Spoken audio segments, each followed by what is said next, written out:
Саламатсыздар ма 5-ші сыныптың оқушылары? Бүгінгі сабағымыздың тақырыбы бірлесіп орындалатын жұмыстарға есептер. 3-15 сабақ. 695 есептің біріншісі.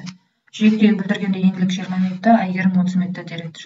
Жүйектегі бүлдіргенді еңлік пен әйгерім бірлесіп терді дейді. Қыздар жүйектегі бүлдіргенді неше минутта теріп болады? Енді бұл есеп шығару үшін есептің шартын жазайық. Жүйектегі бүлдіргенді еңлік бір өзі теретін болса, 20 минутта тереді.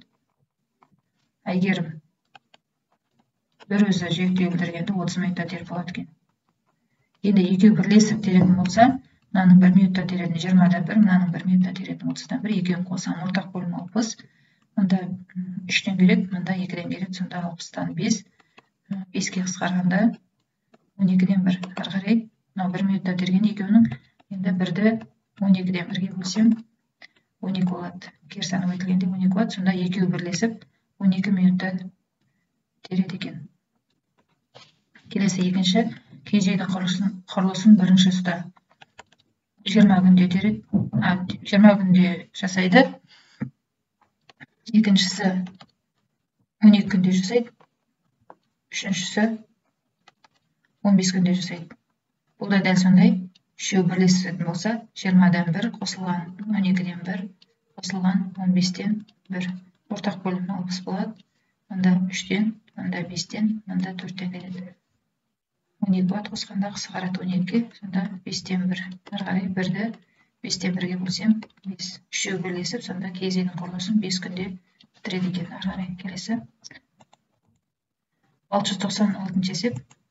Жабайы үйрек оңтүстік теңізден солтүстік теңізге дейін жиынтығын ұшады. Жабайы қаз солтүстік теңізден оңтүстікке дейін 9 күн ұшады. Жабайы үйрек пен жабайы қаз бір уақытта ұшса, олар неше күннен кейін кездеседі дейді. Бұл да сондай. 7-тен 1 қосылған 9-дан 1. Ортақ бөлімі 63. Екеуінің көбейтіндісі, мында 9-дан келеді, мында 7-тен келеді. 9-ға 7 қоссам 16. Ары қарай 1-ді бөлем 63-тен 16-ға, сонда 16-дан 63 деген сан шығады. Оны аралассаң айналдырсам 3,16-дан 5 деген сан шығады. Мына есептің жауабы болды. 697 есеп. Бір қойды арыстан 2 күнде жейді, қасқыр 3 күнде, ал ит 6 күнде жейді. Егер осы бір қойды арыстан, қасқыр, ит бірлесіп жесе, неше күнде жейді? Сонда үшеуі бірлессе десе, 2-ден 1 қосылған 3-тен 1 қосылған 6-дан 1 ортақ бөлім 6 болады. Мында 3-тен, мында 2-ден, мында 1, сонда 6-ны 6-ға бөлсем 1. Былай болса, үшеуі бірлесіп, жауабы 1 күнде жейді екен. 1 күнде. Әрі 698 есеп. Қауыз бірінші және екінші құбырдан аққан сумен 6 сағатта толады. Қауызға су бірінші құбырдан ғана ақса, қауыз 10 сағатта толады. Қауызға су екінші құбырдан ғана ақса, қауыз неше сағатта толады дейді. Енді екеуі бірге, енді бұны мана есепке керісінше, екеуі бірге ағатын болса, 6 сағатта толады. Тек бірінші құбырдан сумен ол 10 сағатта толады дейді. Тек екінші құбырдан ағатын сумен қанша сағатта толатынын табу үшін бізде 6-тан 1-ден азайтам 10-нан 1-ді. Ортақ бөлім 30. Мында 5-тен келеді, мында 3-тен келеді, сонда 2 қысқарғанда 15-тен 1. Сонда 1-ді бөлем 15-тен 1-ге, 15. Жауабы ана екінші құбырдан тек қана бір өзі 15 сағатта толтырады екен.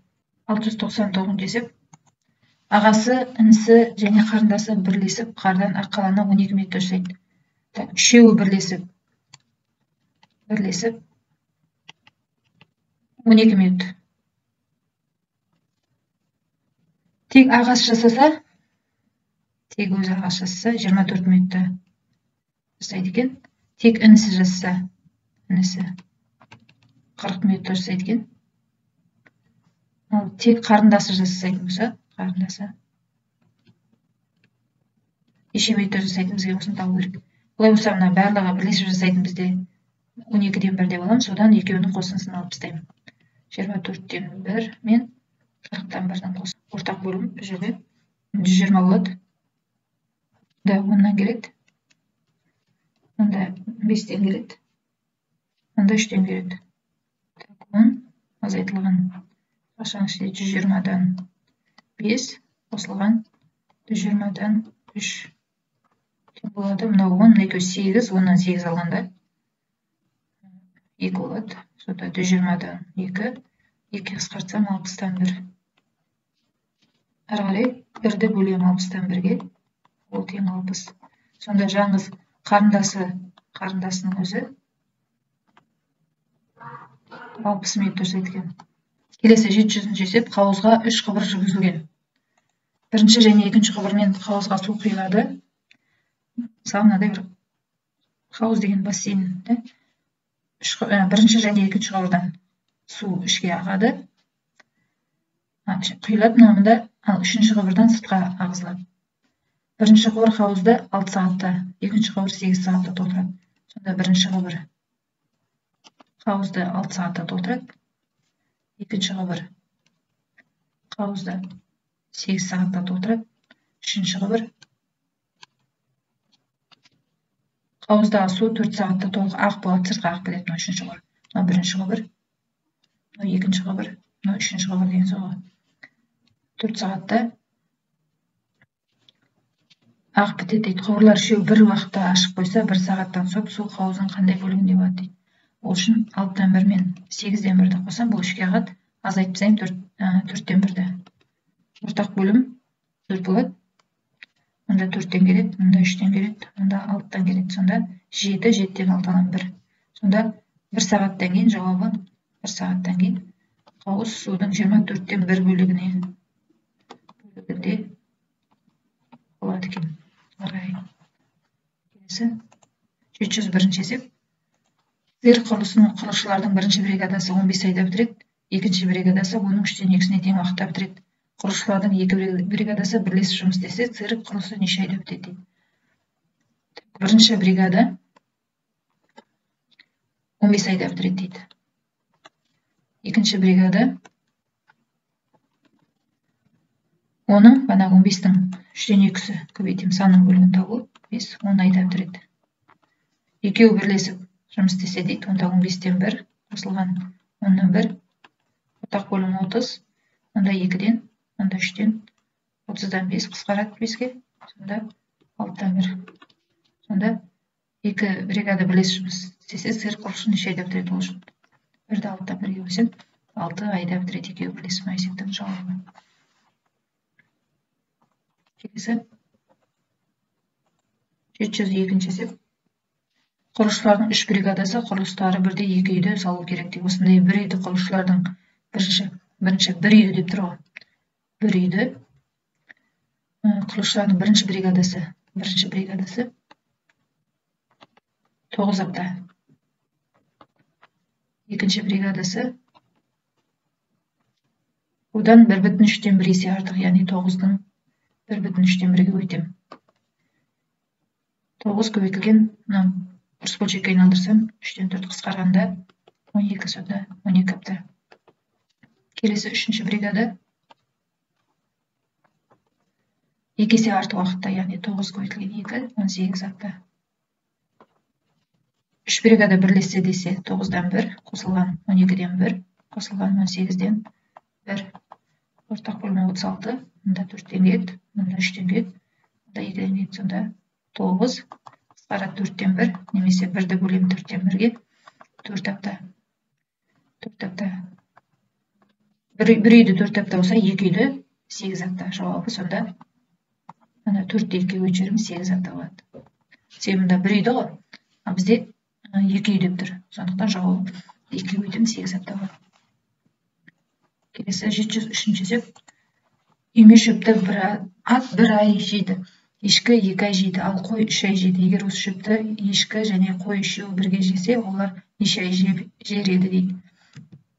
Үйме шөпті ат 1 ай жейді. Ешкі 2 ай жейді. Ал қой 3 ай жейді дейді. Үшеуі біріксе десе, үшеуін қосам. Ортақ бөлімі. Мұнда 3-тен келеді, мұнда 2-ден келеді. 1,6/5 немесе бұрыс бөлшекке айналдыратын болсам 6/11 немесе 1-ді бөлем 6/11-ге, сонда 11-ден 6. Келесі 704-ші есеп. Бак 2 шүмектен қатар аққан сумен 2 сағатта, ал бірінші шүмектен аққан сумен 3 сағатта толады. Егер бакқа су екінші шүмектен ғана ақса, оның 3-тен 2-сі неше сағатта толады? Екеуі бірге аққан болса, бірге. 2 шүмектен қатар аққан сумен 2 сағатта толады дейді. Тек бірінші шүмектен аққан сумен 3 сағатта толады дейді. Тек екінші шүмектен аққан сумен қанша сағатта толадығын табу үшін 2-ден 1-ден 3-тен 1-ді алып тастайсың. 6-тан 1 болады. Ары қарай 1-ді 6-тан 1-ге бөлсем 6 сағат. Тек қана екінші шүмектен 6 сағатта толады. Егер баққа су екінші шүмектен ақса дейді, оның 3-тен 2-сі неше сағатта толады дейді. Яғни 6-ны 3-тен 2 бөлігін табамын. Ол үшін 6-ны 3-ге қысқартамын.